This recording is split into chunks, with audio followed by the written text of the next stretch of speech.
Hello everyone, this is अमन। तो आज की इस वीडियो में हम स्किन इफेक्ट के बारे में देखने वाले हैं। तो इससे पहले वाली वीडियो में हमने क्या क्या देख लिया था कि स्किन इफेक्ट क्या होता है, मीन्स उसकी डेफिनेशन देखी थी। डीसी केस में क्या होता है, एसी केस में क्या होता है ये देखा था, और ये होता क्यों है ये देखा। फिर एसी केस में हमारा जो करंट है वो सरफेस के पास क्यों फ्लो हो रहा है वो देखा हमने, ठीक है। फिर डीसी केस में हमारे स्किन इफेक्ट क्यों नहीं होता वो देखा। तो अब इससे आगे तो मैं यहाँ पर जल्दी से दो कंडक्टर बना लेता हूँ, डीसी और एसी को कंपेयर करने वाले हैं यहाँ पर हम। तो मैं यहाँ पे मानता हूँ कि ये डीसी यहाँ पर थी और यहाँ पर एसी है, ठीक है। तो अगर डीसी था तो हमने क्या देखा था कि यहाँ से पूरे एरिया से हमारा यूनिफॉर्म करंट फ्लो हो रहा था, ठीक है। और हमने क्या देखा एसी के केस में, क्या कि एसी के केस में हमारा जो करंट है वो सरफेस के नियर से फ्लो होता है एकदम, और कोर से एकदम नेग्लिजिबल करंट फ्लो होता है, जिसे कि हम नेगलेक्ट भी कर सकते हैं। अब इससे आगे देखें, हम क्या देखते हैं कि इफ़ेक्टिव एरिया जिससे हमारा करंट फ्लो हो रहा है, इसके केस में पूरे एरिया से फ्लो हो रहा है, और लेट से ए, और यहाँ से देखें इसी केस में तो एरिया जो है हमारा डिक्रीज़ हो गया, इफ़ेक्टिव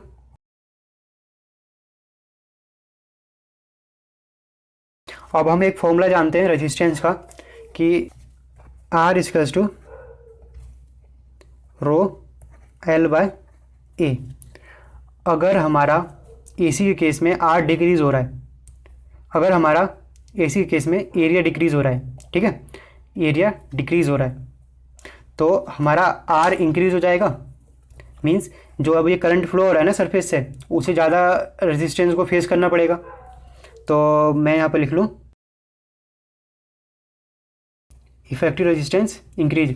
मींस इसका कहने का मतलब ये नहीं है कि कंडक्टर का रेजिस्टेंस इंक्रीज हो गया, नहीं, लेकिन बात यह है कि जब करंट जो है हमारा इसके सरफेस से फ्लो हो रहा है ना, तो उसे ज़्यादा रेजिस्टेंस का सामना करना पड़ेगा, ऐसा बोल सकते हैं, ठीक है। लेकिन इसके केस में यूनिफॉर्म रहेगा, तो एज कम्पेयर टू एसी कम रहेगा इसके डीसी के केस में। अब अगर बात करें ओमिक लॉस की,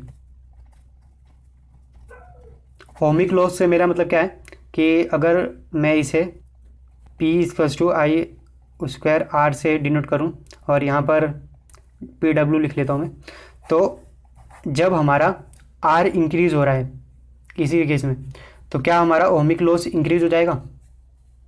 तो यहाँ पर लिख लूँ इंक्रीज, ठीक है। यहाँ पर DC के केस में एज कम्पेयर टू AC के केस से कम रहेगा ओमिक लॉस, ठीक है। वोल्टेज ड्रॉप, ऑब्वियस सी बात है, जब हमारा इफेक्टिव रेजिस्टेंस इंक्रीज हो रहा है तो यहाँ पर वोल्टेज ड्रॉप भी ज़्यादा होगा इस केस में। तो यहाँ पर वोल्टेज ड्रॉप भी इंक्रीज हो रहा है, ठीक है। और इफ़िशेंसी, तो इफ़िशेंसी की बात करूँ तो जब हमारा वोल्टेज ड्रॉप इंक्रीज हो रहा है तो इफ़िशेंसी ऑब्वियस सी बात है हमारी डिक्रीज़ होने वाली है। और अगर मैं बात करूँ डीसी के केस में, as compare to AC DC की इफ़िशेंसी ज़्यादा होगी, ठीक है। अब अगर मैं बात करूँ वोल्टेज रेगुलेशन की, तो वोल्टेज रेगुलेशन जो है हमारा ख़राब होने वाला है।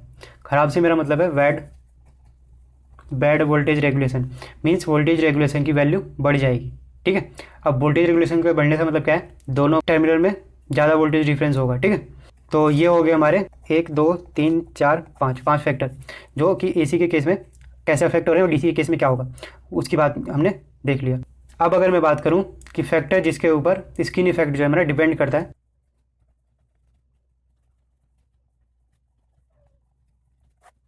तो हमारा पहला फैक्टर होने वाला है, मान लो नेचर ऑफ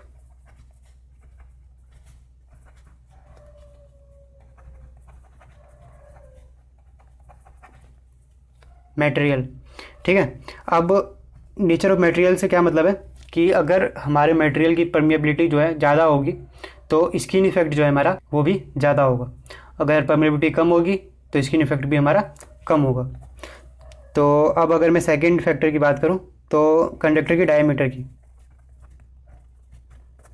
तो कंडक्टर का डायमीटर जो है अगर हम इंक्रीज़ करते हैं तो हमारा जो है स्किन इफेक्ट भी इंक्रीज हो जाता है।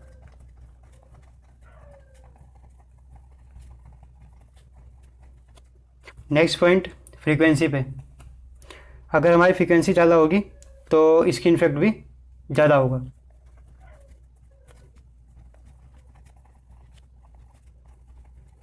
और फोर्थ पॉइंट जो होगा हमारा शेप। तो शेप पे कुछ इस तरह डिपेंड करता है। अगर हमारा कोई मान लो सॉलिड कंडक्टर है तो उसके केस में क्या होगा,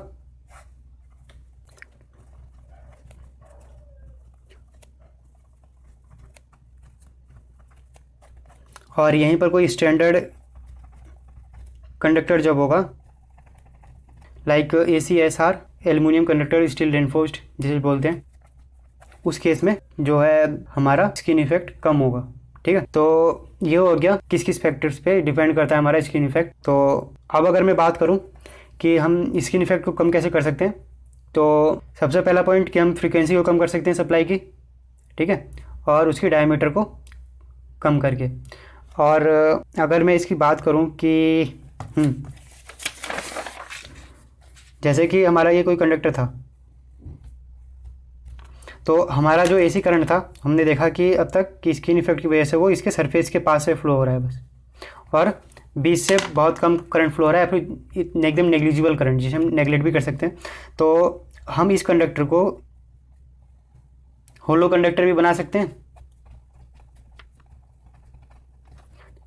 तो हम इसे कुछ मैकेनिकल फैक्टर्स की वजह से लाइक स्ट्रेंथ वगैरह की वजह से इसे हम ट्रांसमिशन के लिए नहीं यूज करते होलो कंडक्टर्स को। तो अगर आपको होलो कंडक्टर का यूज देखना है तो जो हमारे सबस्टेशन होते हैं, हाई वोल्टेज सबस्टेशन, तो वहाँ पर स्विच यार्ड में यूज होते हैं ये होलो कंडक्टर्स, क्योंकि वहाँ पर बहुत हाई वोल्टेज को मेंटेन करना होता है। तो वहाँ पर हम होलो कंडक्टर यूज कर लेते हैं, और हम इसे ट्रैक्शन में मीन्स इलेक्ट्रिक ट्रेन जो होती हैं हमारी, उसमें आप देख सकते हो कि ट्रेन्स होती है हमारी ऊपर, हमारा जहाँ पेंटोग्राफ लगा होता है उसके बाद ये हमारा जुड़ा रहता है। तो अगर मुझे इसकी फ़ोटो मिली तो आपको मैं लगा के दिखा दूंगा। तो ये हो गया हमारा स्किन इफेक्ट के बारे में। आज इसी के साथ हमारा ये सेकंड चैप्टर भी ख़त्म होता है। तो आई होप आपको ये सारा समझ में आ गया होगा। अगर वीडियो अच्छी है तो लाइक शेयर सब्सक्राइब जरूर करें। Thank you.